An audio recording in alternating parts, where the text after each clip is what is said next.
the biggest antidote to feeling hopeless is feeling like you're making progress every day.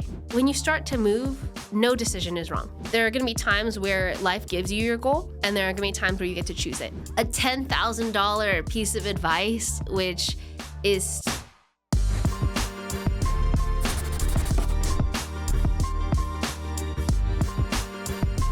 Angel! Hi! I'm so happy you're here. Thank you for being here today. I'm so thrilled to talk to you. I admire who you are and what you've built so much. And I'm really excited to dive in. And I want to start by talking about your journey to starting Passion Planner, because you graduated from UCLA. And I've heard you talk about how you were feeling lost, anxious, a little depressed. Yeah. How did that kind of build up to Passion Planner? Yeah, so I was actually feeling a lot of depressed. I graduated in 2012, and I didn't really know what I wanted to do. My parents really wanted me to be a doctor, but at UCLA, I decided to change my major to art without telling them. And I mean, this was like one of many things that I didn't do according to my parents' plan. So I really wanted to start a business. And actually, the first business I started was the macaron studio, which was actually a photography studio. Oh, cool. And I baked French macarons. And I realized I hated baking after a week. But I did it for 9 months, and I became even more depressed because I was doing something that I hated every single day.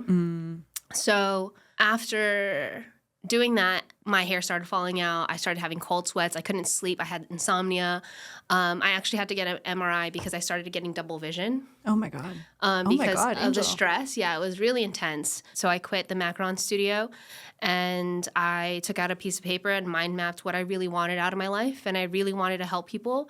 And I was like, okay, what do I really need help with right now? Which is coming up with what I want out of my life and creating a plan to get there. I have ADHD and dyslexia, so paper is really important to me. So whenever I write something down, it becomes like a safe space for me to like brain vomit everything and be really honest. Yeah. So I did that for my life, and I made a mind map. I call it now the Passion Roadmap, and that's actually what starts the planner. Every single planner starts with the Passion Roadmap, where you write down your long and short-term goals, so your 3 months, 1 year, 3 years, and lifetime goals. And then you prioritize the one that's going to have the most positive impact in your life. You break that down to steps, and then you put it into your agenda. So you're taking one goal and incorporating it slowly into your year versus trying to do everything at once and overwhelming yourself and burning out. So I call it my game changer goal, that one goal, was to make the Kickstarter for the Passion Planner. So, and you knew at this point you've done that Passion Roadmap. Was that your first time doing something like that? And is that what led you to be like, this could be a journal? Yeah, I mean, I had been doing these lists of what I wanted out of my life, like bucket lists, for a long time. But actually having a mind map of what I wanted, that was like one of the first times I had ever done that. And I had been doing mind maps because ever since, I guess in college, I really got into mind mapping because in college you're like in like lectures for hours. So for me, it didn't really help me process the information to go linearly. Yeah. It was really helpful for me to like clump ideas on top of each other. So mind mapping to me was like this way to get a lot of ideas out in a short amount of time. And I thought that that was the best method for when you're brainstorming what you want out of your life, because you can go in so many different directions. So yeah, I put it out on paper, and then I kind of reverse engineered bringing it to life. And I was super poor. So I think I had like, when I started the macaron studio, I think I had like $6 in my bank account. Like, and one of my friends started helping me bake macarons, and I was like, bro, I can't pay you. And he's like, if you buy me a bean and cheese burrito, that's enough. So we went to Del Taco, because Del Taco has $1 bean and cheese burritos. And I was like, I can get one for each of us. I hit up one of my friends from high school, and I was like, hey, he was shooting videos for weddings. And I was like, can you help me shoot my Kickstarter video? He goes, yeah, for sure. I have a slot today. And I was like, what time? He's like, 1. I was like, perfect. He's like, 1 a.m. And I was like, what? Oh, shit. So we shot it from 1 to 4 a.m. Oh, my God. Wow. Yeah, and he edited it the next day, and then I had it up. And in the first 30 days, I raised $48,000. Insane. Which was amazing, because that was the most money I've ever seen. But my parents were like, is this real money? You know? They're like, this is a scam. Yeah, for real. I had so much help along the way. And I think that the most important thing was learning how to ask for help. We made $48,000. Amazing, amazing. The next year I asked people, hey, do you want like, what do you want in the next planner? And everyone's like, we want it to be smaller. Because the first version was the size of a piece of paper. And I was like, they were like, oh, it was big, but I want to be able to carry it around. And I was like, okay, great. So I made a planner, the same exact layout, half the size. I put it on Kickstarter. And the process of making Kickstarter is really, really tiring. So I was like really burnt out. And when I'm burnt out, I just go back to nature. So I was going on a camping trip. And I had hired 2 of my friends, and they were just helping ship planners and answer emails. And my assistant at the time, Chelsea, was like, hey, we made $100,000 today. Holy shit. And I was like, are you sure? Like, that's like the decimal must be Did you off. mess up a zero? Yeah, for real. And she was like, no. Like, we made $100,000 today, and we have 23,000 emails. Holy shit. 23,000. And I was like, oh. And she was like, actually, we don't have any emails anymore. I'm like, why? And she goes, because they closed down our email. Because we had an autoresponder of the free PDF. Oh my God. And Google was like, this is weird, you know? So they closed that account. So passionplanner@gmail.com got closed.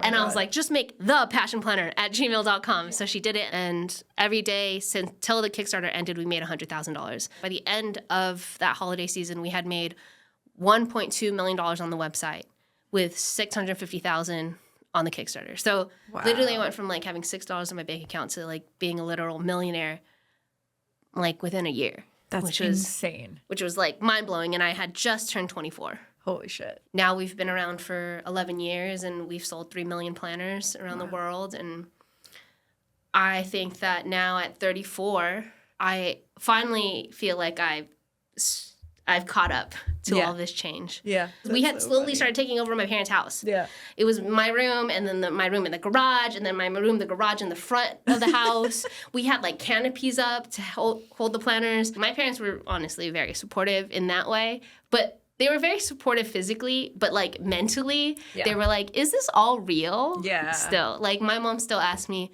when I would find a real job, even after I had made my first $1 million. Wow. Yeah.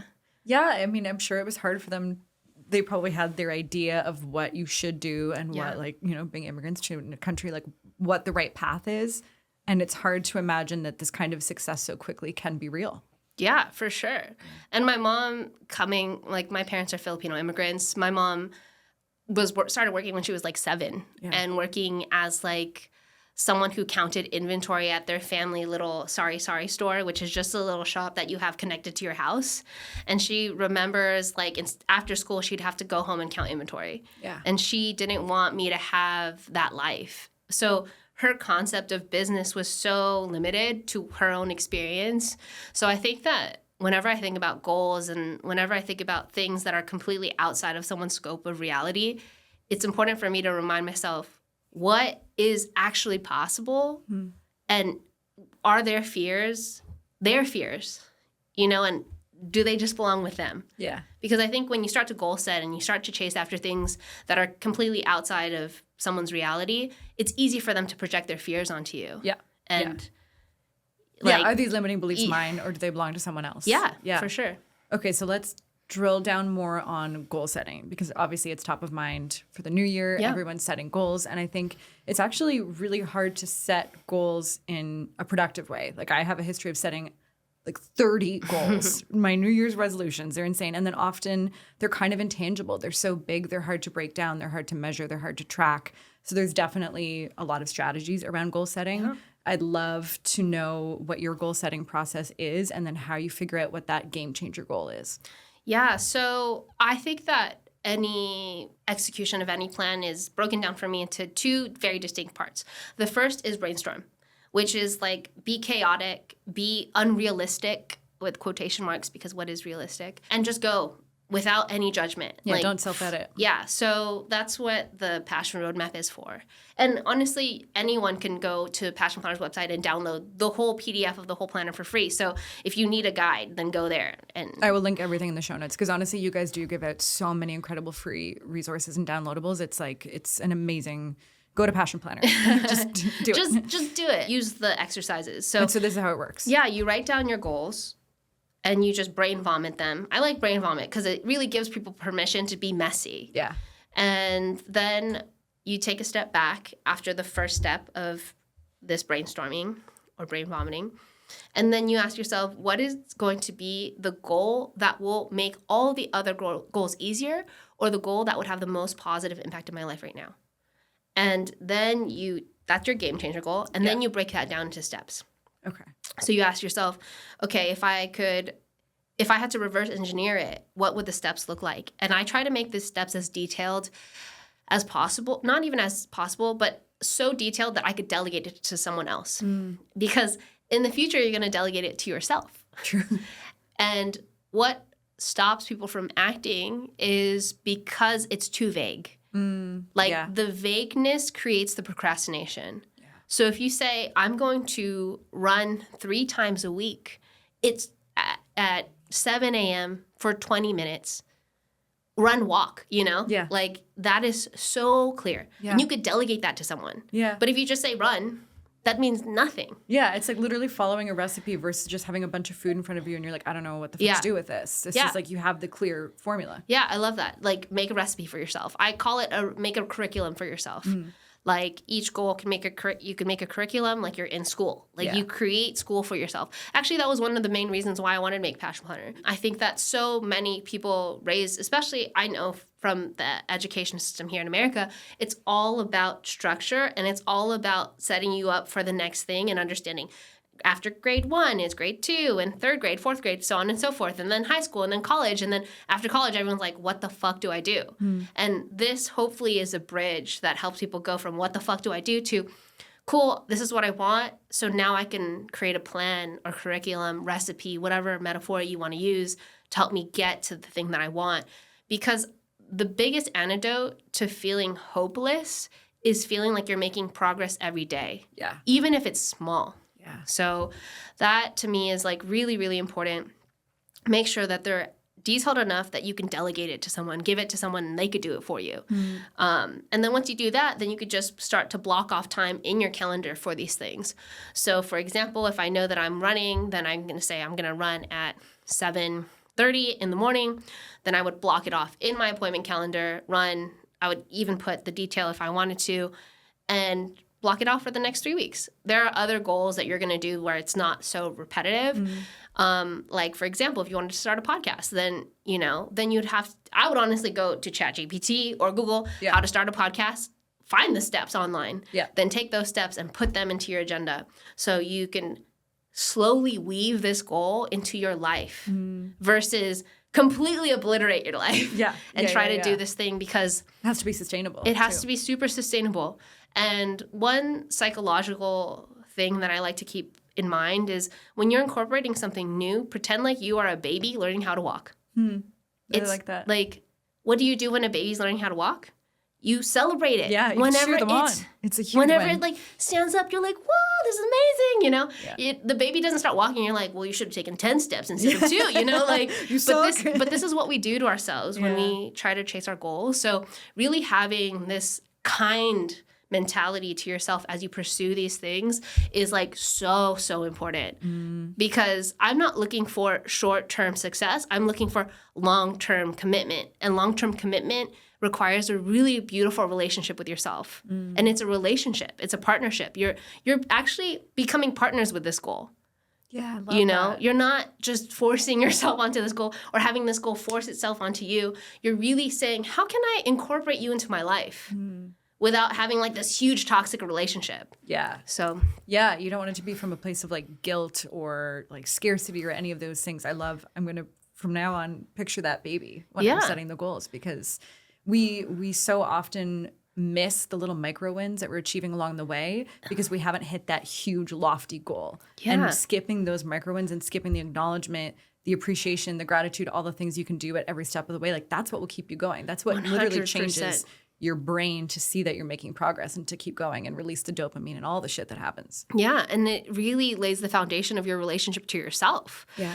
Like, I've started playing pickleball. I knew I was going to weave pickleball into this. I was waiting for it. It's here. I knew it was coming. So I started playing pickleball maybe like 5 or 6 months ago, and my progress has been so much faster than most people.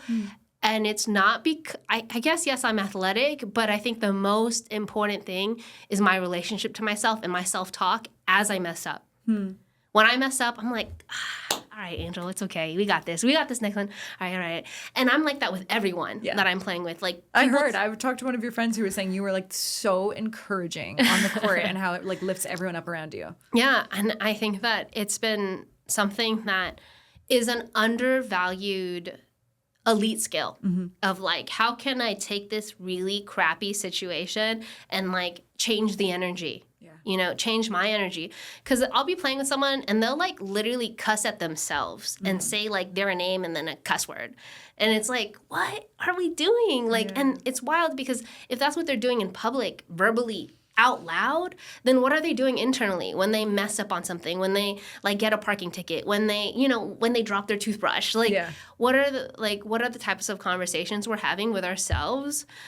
Because I do think that we are constantly in collaboration with so many things, our spirit, our body, our mind, and like these are all separate relationships, So I think that I'm able to manifest so much because I'm really kind to myself. That's beautiful. Yeah. I love that. And what are those 3 questions also that you check in with your goals? I've heard you talk about them, the what do I want to do, to be, and to have. Yeah. So I like to ask these, but they're all kind of just different sides of the same thing. It's like, how do I want to spend my life is really the question. But that's too vague. So we ask, what do I want to be, do, and have?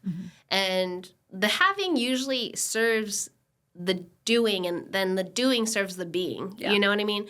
So if you want to start at the being, then you can work yourself back. I think that's usually really helpful. So like if you're like, I've always seen myself as an athlete. Well, what would an athlete do? And then what would an athlete have? Great, now you have everything. Yeah. Another thing that I like to go with a different approach, which is sometimes a little bit more abstract for people, is this approach of, what do I want to feel? Do you want to feel calm? Do you want to feel grounded? Do you want to feel excited? And you don't have to pick just one, but like in this chapter, I like to think about chapters of life. Like in this chapter or this period of life, what is it exactly that I want to feel? And there are going to be times where life gives you your goal, and there are going to be times where you get to choose it. And you have to understand when these things are happening. Yeah. Because sometimes people want to choose their goal, but life has already given it to you. True. Like you're sick. Yeah. That's tough, you know? Or someone you care about is sick, or your dog just passed away. It's kind of like, again, being in partnership with this goal. Hey, goal, I know you're there. Yeah. I care about you. I have all these things that I'm working on right now, but I swear I'm going to get back, you know? And being able to have that grace, because it's when people don't have that grace that they have this really toxic relationship about being determined, showing up, and it becomes really militant, and it actually erodes that relationship of trust. Yeah. Does that make sense? With yourself? Because it can be very all or nothing. And so if right now you're not in the season or chapter that allows you to really like nourish that goal or that part of yourself, then people are like, well, that's gone. That's done. It's like, no. You can have it all, but not always at the same time. Yeah, so for sure. What's important in this chapter, and I know Passion Planner really helps with that prioritization. Like you have all of these goals, you have all of these parts of your life that matters. You have your family, your friends, your physical health, your career.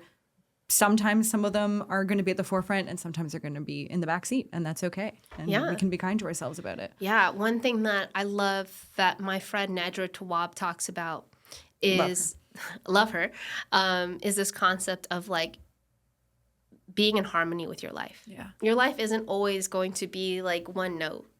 Like it's going to be like sometimes this is going to be higher and this is going to be lower, and that's really beautiful. Like a lot of people love to talk to me about work-life balance. I'm like, no, it's work-life harmony. It's finding the harmony of like, when is work going to take priority and when is it not? And can I go through these shifts in a way that feels really good to me and feels really grounded? Because it's one thing to expect that life needs to pan out in a specific way and then forcing it to be that way versus like letting your life flow. Yeah. So 100%. I love that. That's beautiful. The harmony. I'd love to give people some tangible ideas of how to craft their to-do lists for the new year. And I know picking like a to-do system that works is really important because everyone's brains works differently. Everyone has like a different system. And I'd love to hear more about like what some of the systems are that you've tried and that have worked for you, and like how do you pick a to-do list structure that aligns with what you want for your life? It really is task management and time management, which all tasks take time unless you delegate them. Even the delegation is a time. Yeah. So actually, the thing that I like to blueprint out for people is you go from the big to the small.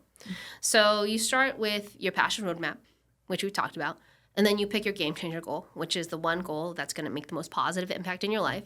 You break that down, and then you incorporate it. So when you go into your weekly agenda, whether you have that on Google Calendar, you have a planner, I think these are usually the two options that people use. Yeah. Then you can visually see where your time is going. Yeah. This is so, so important because a lot of people say, this is my to-do list. I'm like, okay, but one line item on a to-do list can take 4 hours or it could take 4 minutes. Yeah. It's important to know where it fits. Yeah.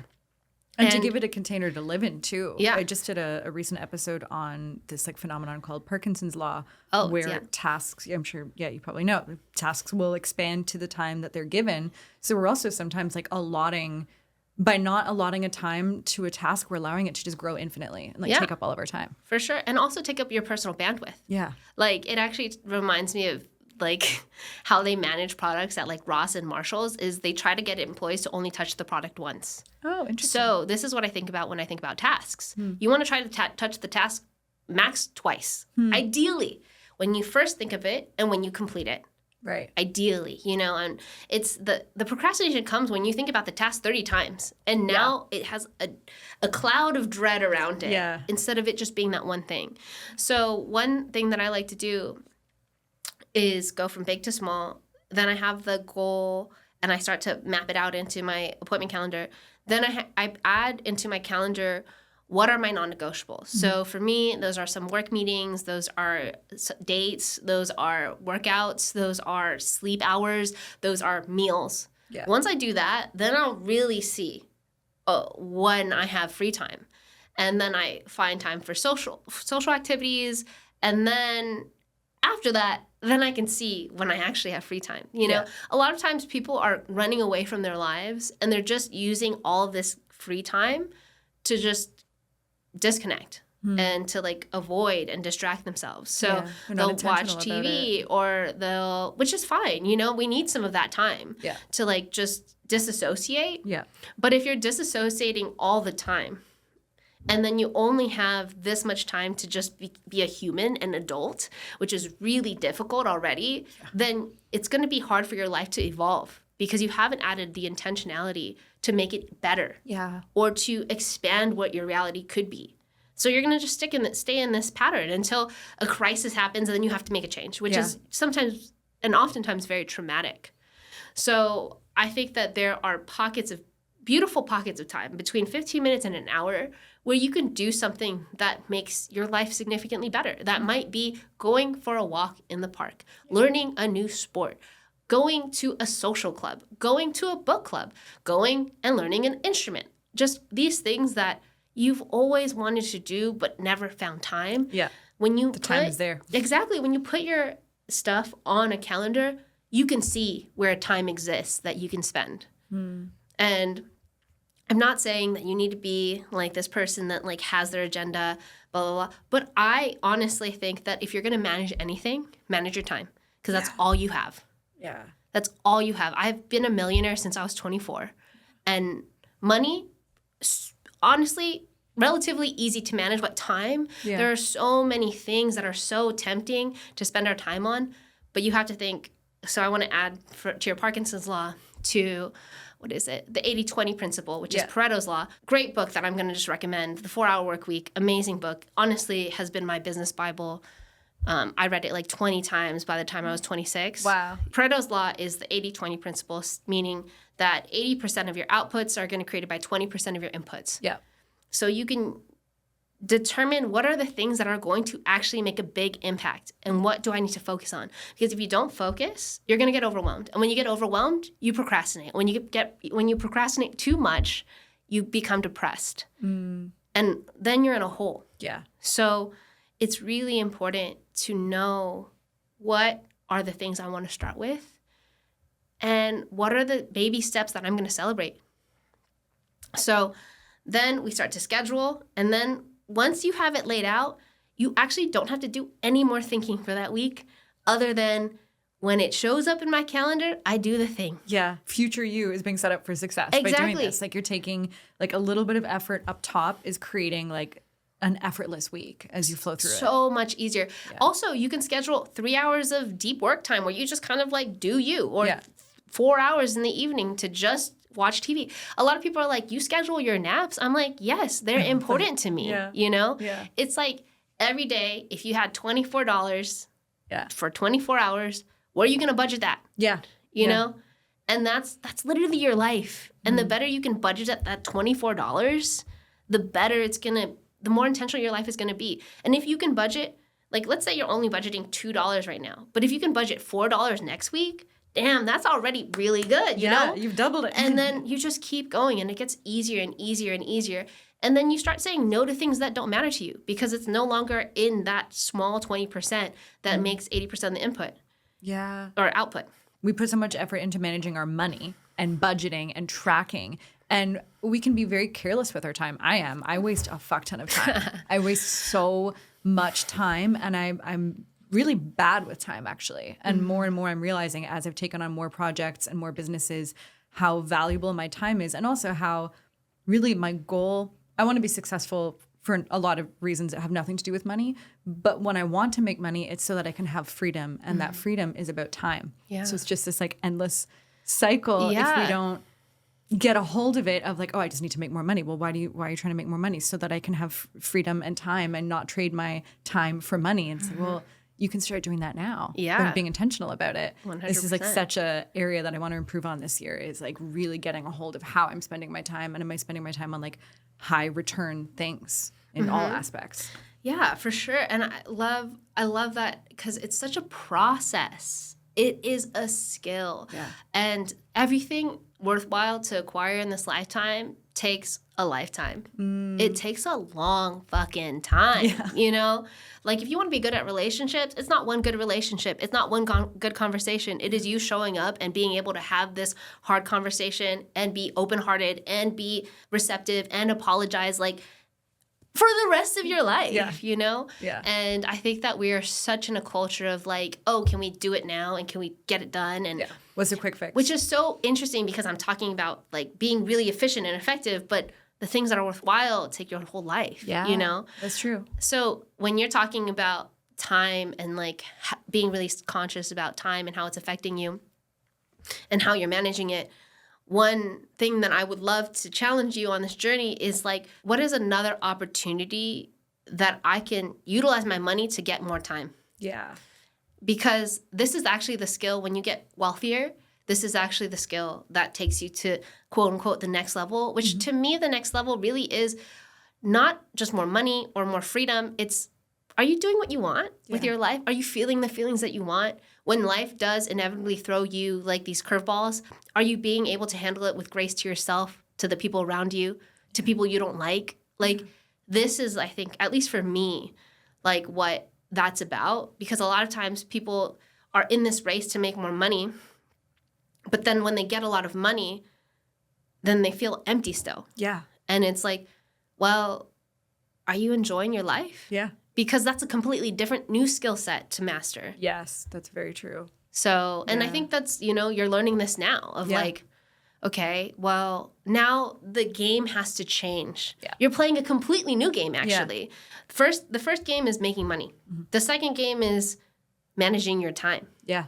You know? How do I spend my life? Yeah. Now that I know how to spend money and not spend money, it's like, how do I spend my time and my life? And I feel so much for, especially the millennial generation. I mean, every generation, but I can speak from my millennial background of like, life is hard and it's fucking expensive. It's so hard. It's so expensive. It's so expensive. You know, I have like 25 people that work for me and like payroll's expensive and they still need more. And I'm not bagging on them. I actually want to make more money so I can give them more money. Yeah. You know, because life is expensive. And life is not only expensive money-wise, but emotionally, mentally, relationally, familially. Yeah. Like, I think that... It's a lot of costs to living. Yeah.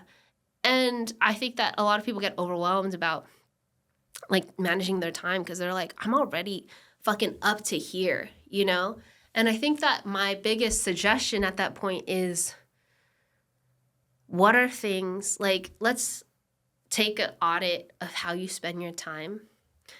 Let's write pluses next to the things that add to your life and minuses next to the things that don't add. And you can't, there's no neutral. Yeah. And like over the next 3 months, how can we increase the pluses, decrease the minuses, and be really intentional? Yeah. And that might mean cutting out some relationships. That might mean quitting a job, finding another one. That might mean cutting a bad habit and building a new one. Like, it's this self-awareness that is going to evolve your life. Yeah. Oh my God, yeah, Angel, that is so real. I just freaking did the whole Excel doc, broke down every single task that I do every day of my life, the odd ones that crop up, like the consistent ones, and did is it draining or is it energizing? Yeah. And if it was energizing, it was green. If it was draining, it was red. And I looked at it, I was like, holy fuck, 3/4 of this is red. And I'm wondering why I am burnt out.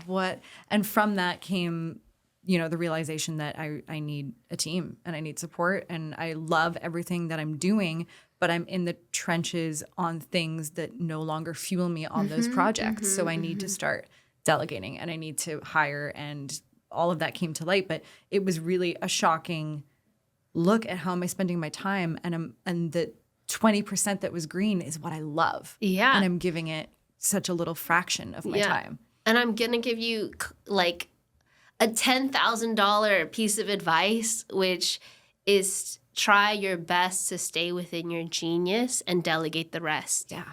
This is easy to fucking say, really hard to do. Really hard to do. Really hard to do, because you're like, I could just do that. Yeah. I could just do that. And I'm always like, the stories I tell myself, I'm like, well, by the time I train someone, like I could just do it myself. But it's like, no. That'll work once. Yeah. It won't work 100 times. But if you do it the other way, it'll work 100 times. No, not even 100 times. I think that one caveat that I would say also to delegation is expect that it can only be done correctly 80% of the time. Yeah. Because a lot of people give up on delegation because they're like, oh, they didn't do it perfectly. Yeah, you didn't do it perfectly your first time either. Yeah. So, like, what are we talking about here? Yeah, exactly. Yeah. So I definitely support you on your delegation journey. Thank you. It's been hard, but we're working on it. Yeah, and it's difficult. It's not easy to trust. Yeah. That is, I think there are many steps to like life and life getting better. And I think when I say richer, I don't think wealth. I think it's like fuller, like more vibrant. And one of them is asking for help. Yeah. Yeah. And being really honest about like, I need help, please. Now that you have given me all of this amazing life coaching, Passion Planner has been referred to as a paper life coach, and I can attest to that. An interactive self-help book. There's so many great exercises that the average planners I've experienced do not have in them, and they're so great. And you've already talked about the passion roadmap, but you also start the journals with a what is it called?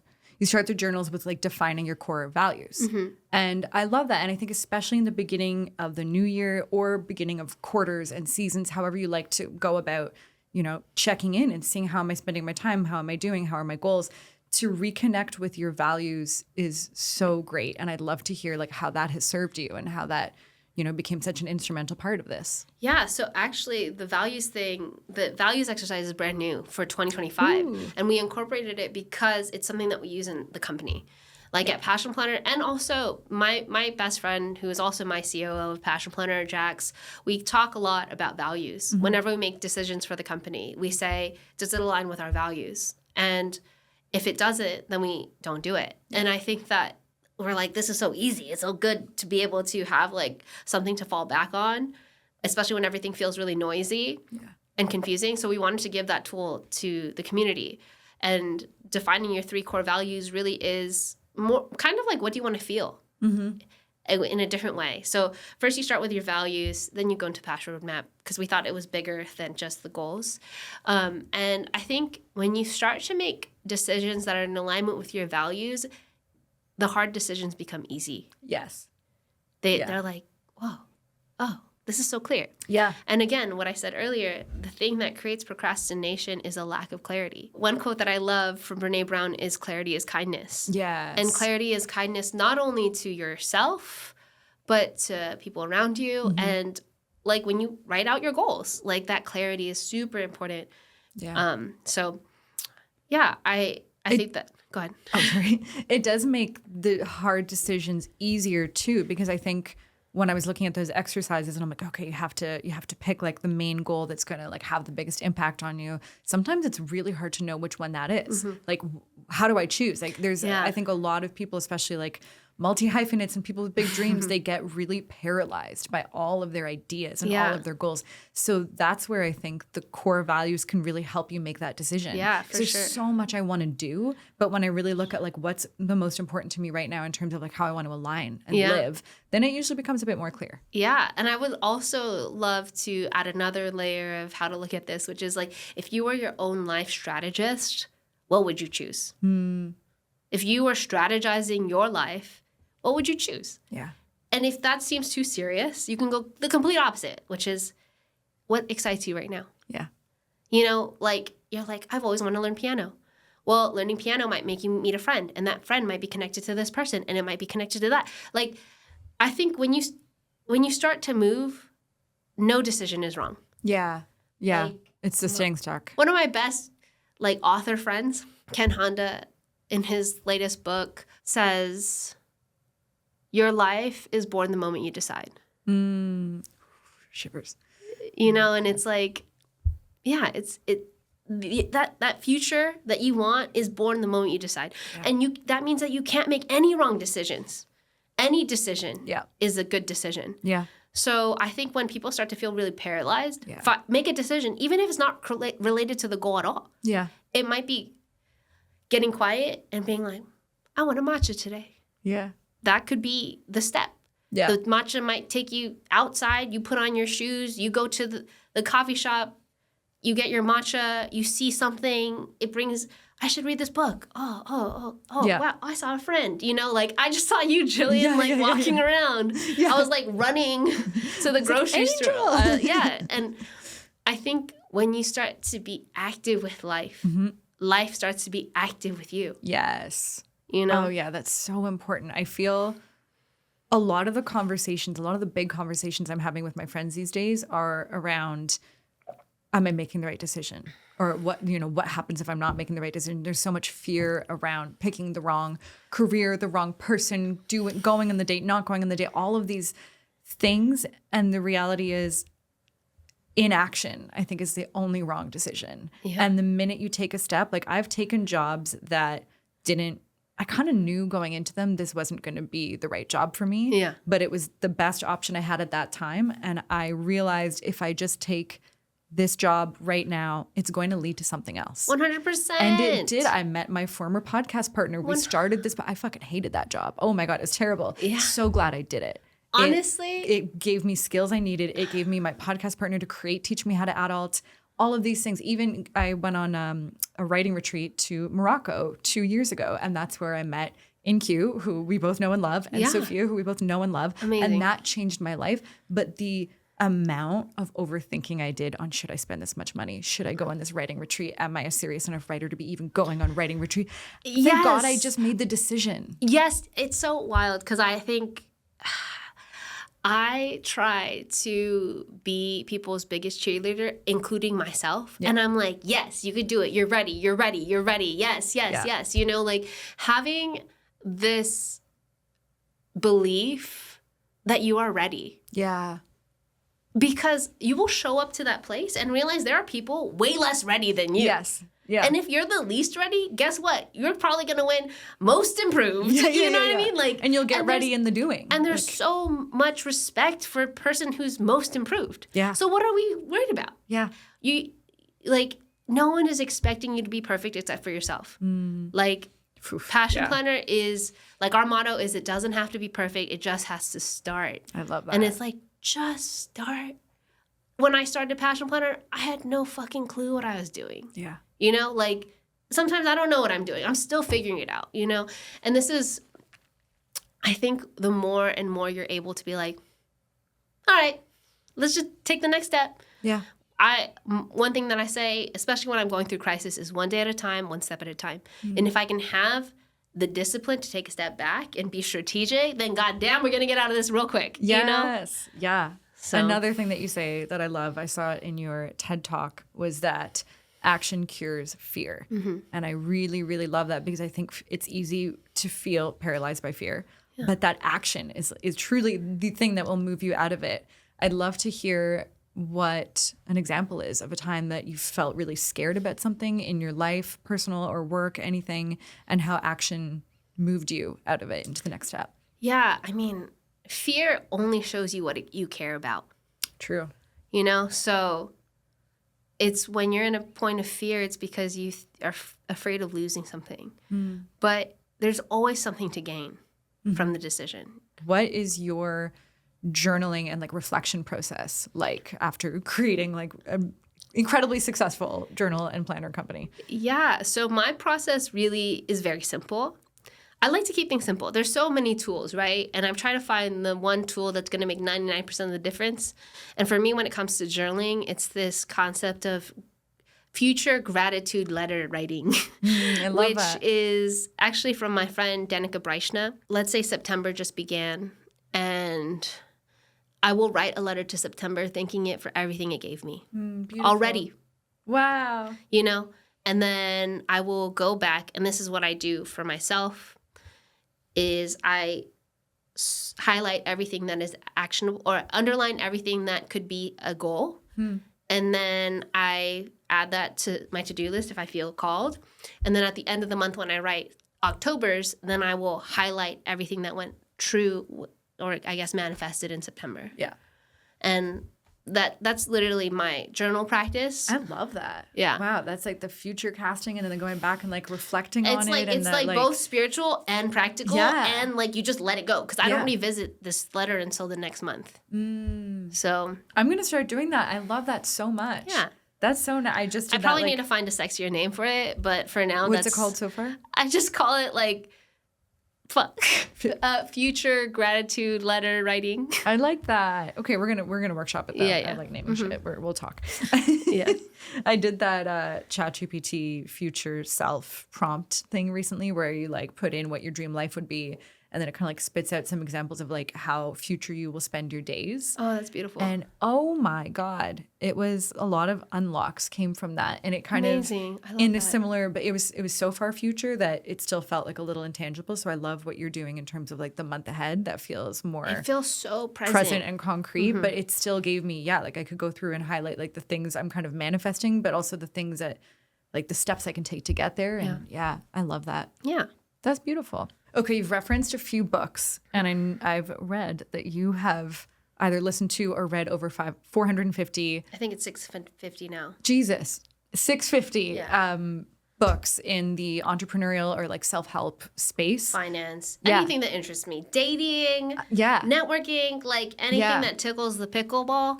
Tickles the pickle. We're just dinking around. I want to know. Don't lob that at me. Love that. That's good. I want to know what some of if you have like a favorite takeaway right now from any of these books that has really like shaped this chapter or has really like hit you hard or really redirected you. What was the book and is there a takeaway? There's so many. I think what feels present for this moment is I'm just going to go back to the 4-hour work week, and he brings up this story, and it's the fisherman and the businessman. And it's a beautiful story about a businessman whose doctor says, you need to take a break. You're going to get a heart attack if you don't take a break. So he goes to a little fishing town in Mexico, and he's trying to catch fish, and he sucks at it. And then he sees a fisherman go catch a fish in like 20 minutes, and he's like, how'd you do that? And he's like, I could teach you. And he's like, no, don't teach me.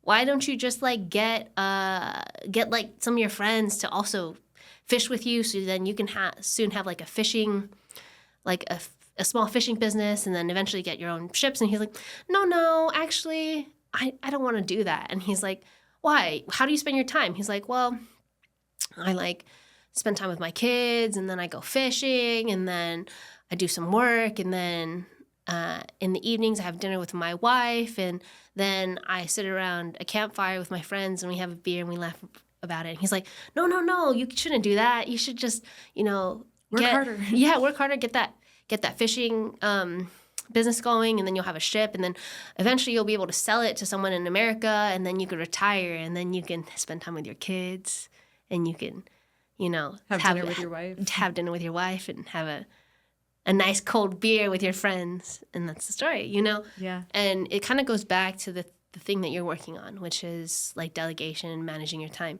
A lot of people they think they want more, but they actually want less. Yeah. They want less to do. Yeah. They want less to manage. They want less to take care of. And the more stuff you have, the more you need to manage, or you need to hire someone to manage the things. Yeah. So being really intentional about what it is that you want out of your life and how you want to spend your time. Like, what does that ideal day look like? And it doesn't have to be extravagant. It could be, I wake up, I make breakfast, I sit, have breakfast outside, listen to the birds, spend time with people I love. Yeah. Work on a hobby. Yeah. Help a friend out, help them with their move. Like, Yeah. It could be just that. So really questioning what it is that we're working so hard for. Yeah. And like, are there better ways? Yeah. So are we I working think, just for the sake of working, or are we like living? yeah, and this is something that I remind myself, no matter what I'm doing or how much quote unquote success or how much money I've made, it's, am I doing the things that I really want to do? The last question that I always like to ask my guests is, what is one thing that you wish you had learned in school that would have kind of better prepared you for adulthood? I think relationships. I think understanding that relationships are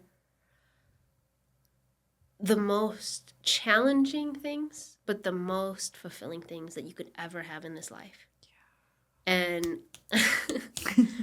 that all starts with your relationship to yourself. Like, that really starts with how you talk to yourself, how you manage your energy when you're not around anyone, how you even create time for yourself so that when you are around people, you can be present and loving and kind.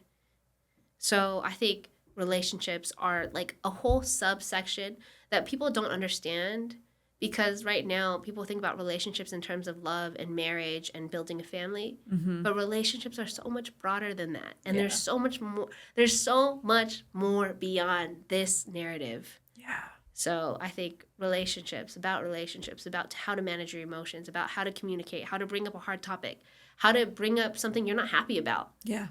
And be kind and be patient. I think that I've had to learn that and mess up so many times, but I try to do my best, and I know I'll get it right like 80% of the time, So I think that and that also is like, I think the next part of my journey entrepreneurially is like try and help people have better relationships.